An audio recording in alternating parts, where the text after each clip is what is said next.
And now it's time for the Wild Side News with your host, Sydney Wildsmith. New eco-terrorists strike again. That and more as your voice of the earth takes a stand for the wonder. To the horror of many, the new eco-terrorists have struck again. This time in Tennessee, where homes were destroyed and lives shattered as local residents were blasted by a wall of black toxic sludge that took down everything in its path. The destruction was terrifying to residents of the small coal country town of Kingston, Tennessee, who had been assured that this kind of assault was not possible in their community. One person commented that the terrorist threat levels had moved from green to well past red and was now stuck soundly on black. What was once a placid river in a rural American community has now turned into a nightmare of ghoulish black muck that came flushing through the riverbanks and came to rest like a morbid lake of carcinogenic mud, the catastrophic consequence of the new eco-terrorists' clever disguise of lies that invited them into the town in the first place. This level of ecological disaster can never be undone. The remnants of the devastation penetrate deep into the soul and into the memories of those whose lives must live with this nightmare come to life. But it is in fact an important harbinger of things to come, as the likelihood of similar eco-terrorist assaults increase exponentially if people in communities across America remain blind to the evildoers. But terrorists of all stripes are skilled in deception, slipping through the cracks with quiet and unnoticed infiltration into and within our very communities. How can this happen? We suffer yet with the wounds of 9/11. We have pledged to fight terrorism at all costs, and yet it is now planted literally in our own backyards. It comes in many disguises, but the Kingston community was attacked by what might be framed in the same secret chambers that coined the Clean Air Initiative or the Healthy Forest Initiative. They may now call this the Kindly Killers campaign. In this case, it is cloaked in the mantra of clean coal, promoted this holiday season with TV promotions of happily singing coal chunks caroling Frosty the Coal Man. Clean coal is good, but it's tied directly to dirty debris. All across America, coal plants are putting less of those toxic pollutants into the air because they remove and sequester them before they go out the giant stacks. But they are still with us, and they get put aside in massive piles of ash, the bad stuff of coal, and no one really knows quite what to do about them. In Kingston, the terror came directly from just such a massive pile of coal ash held in a moat of tar-black water, the remnants of coal-fired power plants that accumulates over the years.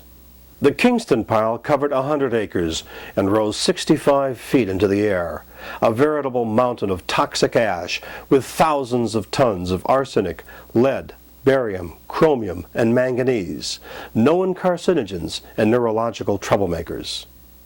When rains came this winter, something gave.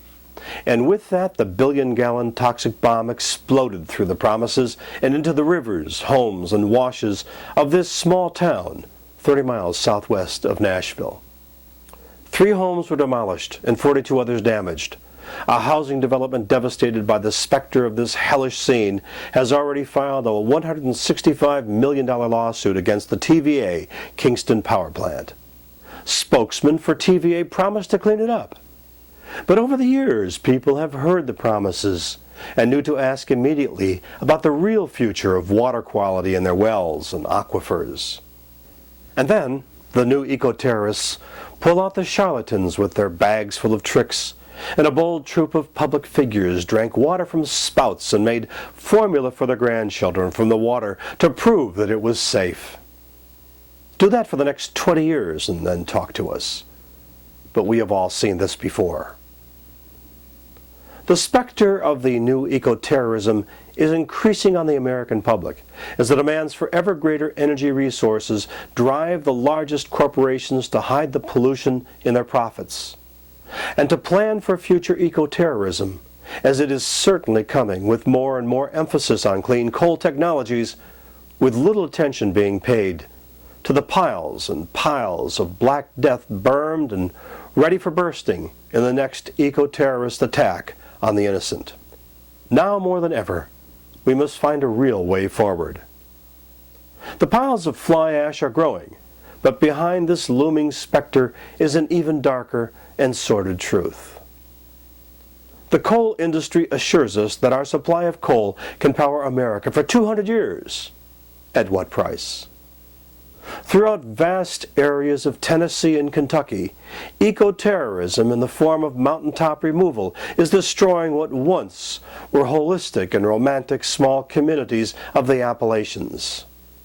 There lies all the source for clean coal. To get to that coal to power our future, whole regions are being decimated for as far as the eye can see.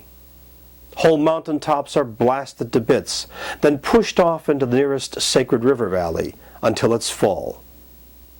That's when that good old dirty coal seam is removed and then has to be cleaned to make it cleaner.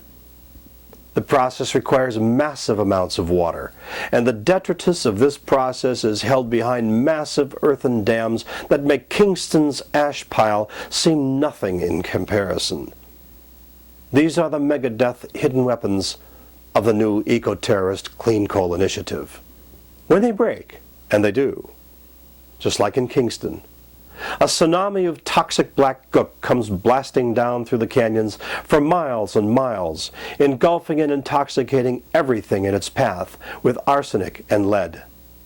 It happened in a Pennsylvania town of Forward Township. And here's the catch. Yes, coal-fired power plants are becoming cleaner, but the dirty little secret will never go away. That finding and processing that coal is an ecological terror that will continue to wipe out communities for years to come. We can only hope that the nonsense of the last 8 years that reframed reality in an ongoing commercial for the wonders of commercialization, with the Clean Air Initiative, Homeland Security, the War on Terror, that it will end once our new government is in place. We can no longer pretend that bad is good, that black toxic sludge in a river is okay, that people who lose their homes and livelihood will be fine if we can just get the economy going by the first quarter of 2010. It's the new year, with a new democracy, to forge a new day for planet Earth. Happy New Year, 2009.